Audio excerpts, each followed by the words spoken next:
This was the only city in the entire South that spring training that allowed baseball to happen integrated.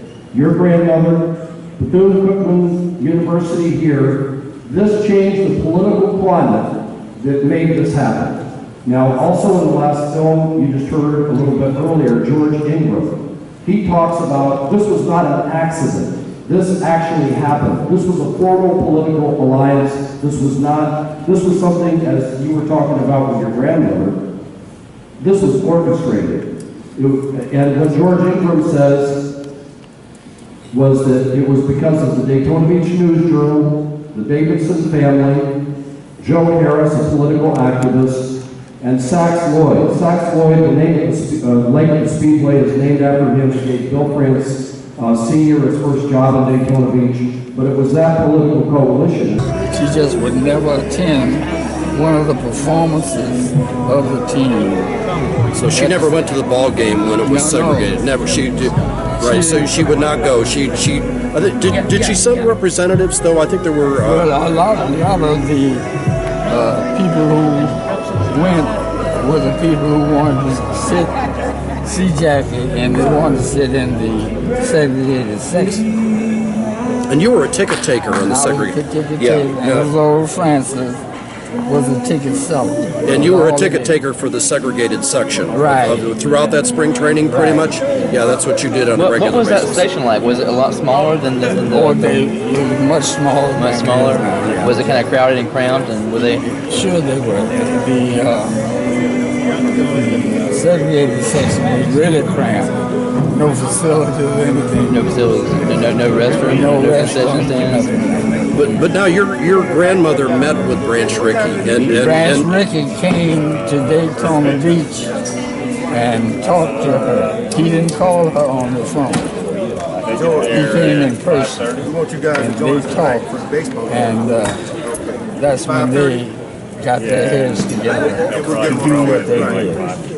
Right. So it's exciting that your grandmother was playing a part in history, but she did so many other things too. This was just another chapter in many great things, and that's what's amazing. And you were talking about, it goes back to the roots of Bethune-Cookman. No, segregation was never allowed here.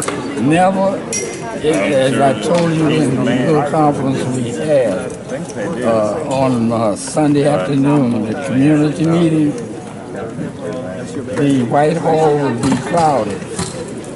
And the wealthy families like the Rockefellers and the Gambles, old families or makers of old, they would be sitting next to the people who worked for them during the day. And they never complained about sitting next to Negroes back in those days. Here in Daytona Beach, that was amazing.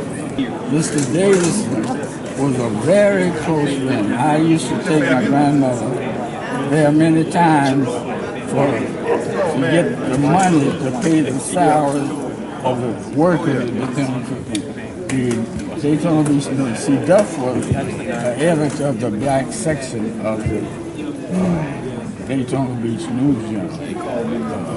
They had a black section that came out, and she was the editor of that Duff. So the Davidson family was a friend.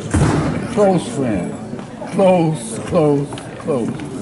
So the newspaper, certainly, this was really an alliance. There was no accident here. The newspaper was on Jackie Robinson's side. Right. And there was no accident there. No. It's a political alliance is what it is. And that's the part that is really interesting. See, the newspaper would never print anything derogatory about the situation with Jackie being here because of the closeness of the Davidson family with my grandmother. That's great. Anything else to add about this history? It's an important part of history. You've got to be proud of your grandmother and everybody. And you were here too, seeing all this. What's your biggest memory of? Did you talk to Jackie Robinson? Oh yes, I talked to him, especially when he lived at the house there that one night. I used to see him all the time because he and Rachel would be on the campus a lot. See, I was right there. I was a youngster. Do you remember anything about John Wright, a pitcher named John Wright? Do you remember anything about him? No, okay. Yeah, he's a little bit. No. Anything else to add about this? It's a great honor. What do you say about this 70th anniversary celebration in Bethune-Cookman? What do you think? What do you want people to remember about it? What do you think is important for the general public to remember? About this whole thing in Bethune. This is another chapter in the history. Right. This is one of many accomplishments. Right. This is, well, they're carrying on the legacy of Melvin Cloud Bethune. I can't say enough thanks to you for doing this.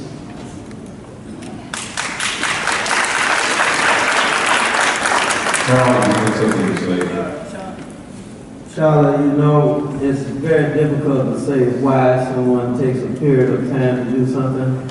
There's so many stars that have to align, there's so many political things that have to be adjusted, there's so many people that have to be satisfied before they want to relinquish an honor such as this.